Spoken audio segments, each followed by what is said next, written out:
C'est l'élite du système français, les meilleurs élèves d'une classe d'âge, réunis dans des classes préparatoires aux grandes écoles. Voilà, alors associés de manière évidemment d'une manière oxymorique. Enseignant pour 2 années de prépa littéraire, ils le savaient, ils renonçaient à leur vie sociale pour se consacrer au travail. Vous en faites 2 fois plus, 3 fois plus, 4 fois plus qu'au lycée. On fait tourner la vie autour de la prépa, donc les loisirs, ils rétrécissent comme peau de chagrin. Voilà, sur une 34 heures de cours par semaine, plus une trentaine d'heures de travail personnel, un rythme exigeant et des notes rarement gratifiantes. La rime est rejetée. Mais les résultats par rapport au lycée, ça fait mal. Parce que c'est une baisse, c'est vertigineux. C'est vrai que parfois c'est vraiment décourageant et qu'on peut penser à partir. Ce jour-là, en plus des heures de cours habituelles, Alexandre Nedelec passe ce qu'on appelle une colle d'anglais. Une colle, sorte d'examen blanc, un face-à-face sans concession avec l'enseignant.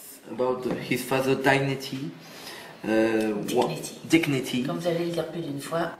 Il faut être à la hauteur. Quand on s'est investi dans un travail, quand on a vraiment donné beaucoup, et qu'à un moment on se rend compte qu'on n'y arrive pas, qu'on perd pied, qu'on dit n'importe quoi, c'est très très très frustrant.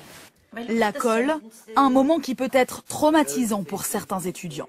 Il y a des gens peut-être qui n'auraient pas dû être en prépa parce qu'ils ne sont pas assez costauds psychologiquement. Hein.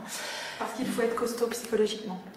Mais il ne faut pas avoir peur de la mauvaise note, pas avoir peur de se remettre au travail derrière la mauvaise note. Il ne faut pas se décourager en fait. Un mental de fer et une grande capacité de travail nécessaire. Après les cours, Alexandre Nedelec rentre à l'internat. Pas de pause, il enchaîne directement au programme anglais, histoire, philosophie. Ouais, 5. 5 heures de travail? Et il est quelle heure? 19h40. Ça va finir à 1 heure. Au même moment, à l'infirmerie de l'internat, une étudiante vient soigner son eczéma. L'eczéma, symptôme de tout le stress emmagasiné. Beaucoup de pression accumulée et forcément au bout d'un moment ça éclate. Poignée, j'aimerais bien être malade tranquille dans mon lit, mais je peux pas. Demain j'ai 3 heures d'histoire et même si j'avais envie de rester au lit demain matin, je peux pas. Mais c'est juste l'envie de réussir et parfois le corps suit pas non plus forcément ce que le cerveau voudrait. Est-ce qu'on leur en demande trop à ces élèves?